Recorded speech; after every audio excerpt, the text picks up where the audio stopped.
1,000 nights. A story epic enough to hold your attention, to seize your breath, to keep you believing in the brightness of my words until the sun goes down and I can prove to you then that they glow.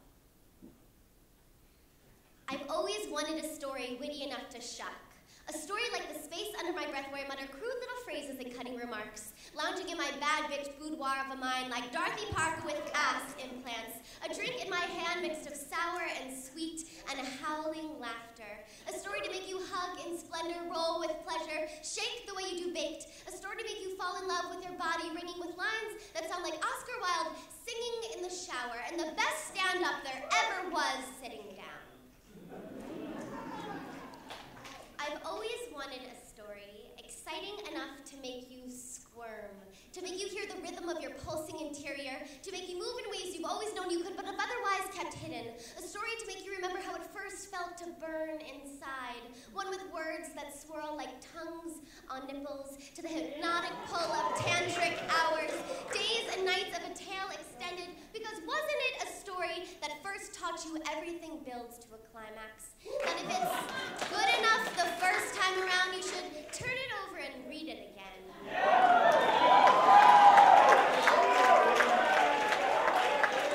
I've always wanted a story strong enough to stand the beatings, to release gasps of dust clouds into the air like a rug hung out all patterned in thick, tight-knit fibers like lovers, exploding orgasms of dead skin cells to just float again for a while.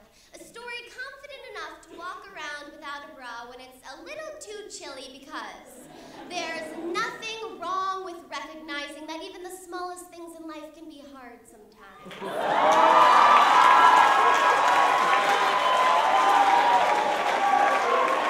I've always wanted a story wild enough to make you curious, a story to fill your mind with thoughts like, it's 3 a.m. and I have $400, when I click this button on this page on this computer, I'm going to Mumbai, Moscow, Dhaka, Ghana, Accra, Athens, Ankara, Jakarta, to remind you that there are people you can't imagine and feelings you've never felt, and mysteries and mountains and men and minutiae that are all worth unraveling if you only take the time and use your fingers and pay a little bit more attention to your hunger.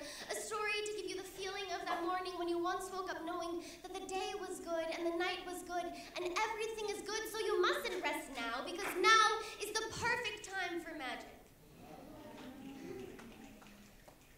I've always wanted a story big enough to tell.